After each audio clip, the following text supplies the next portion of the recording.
Yo, how's it going, guys? Great to see your lovely faces returned, and I hope you're having a wonderful holidays. My name is Enrico Reyes, back at it again with another video, and today let's go into my painting process.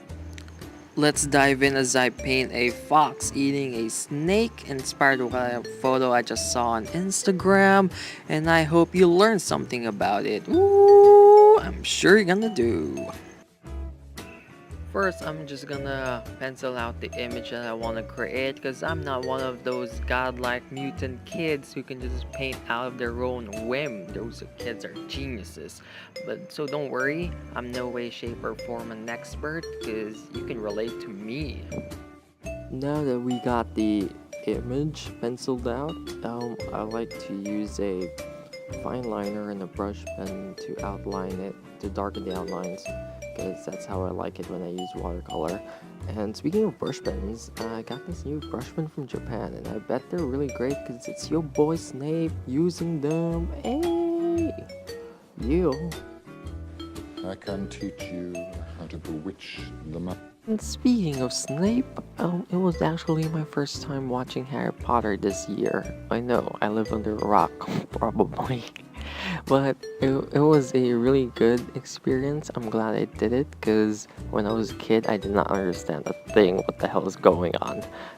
Okay, going back. So this is my technique of drawing a rose. I just do really crooked lines and just add depth by shading it, and you're good to go.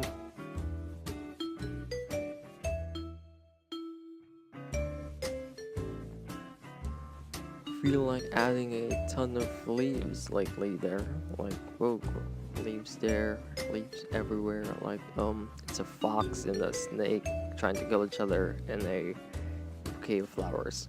That's the image concept. Woo, yeah.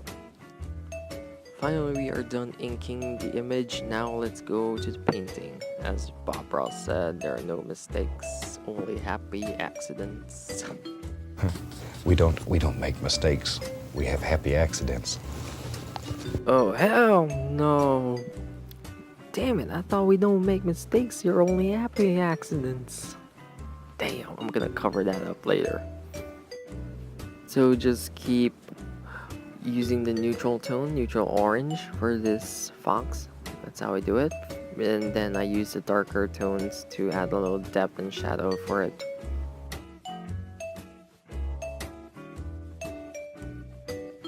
And no need to worry much, because all it needs is a little blending to make everything look clean. So just enjoy the process, guys.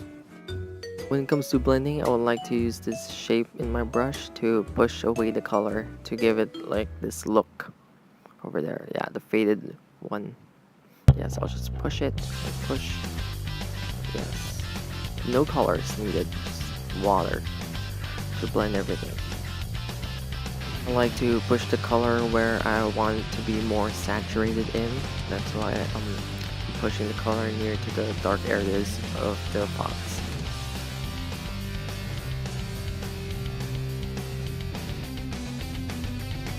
Also, when I'm getting color, I would like to twist my brush, because I like to have it more control for smaller details.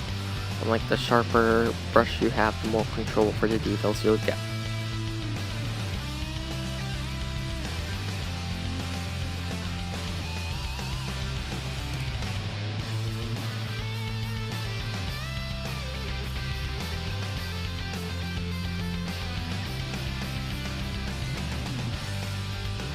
The same process goes for the snake. I just add a neutral color, then I'll add in the shadows to give it a little depth and texture.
You can play with your oranges and your browns to with the dried leaves.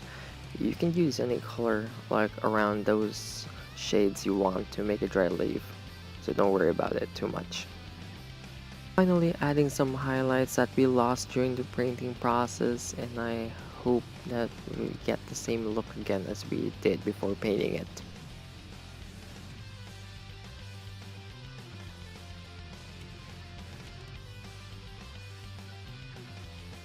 Now do some extra line work with the ink to give a little few more details like scales and such stuff like that.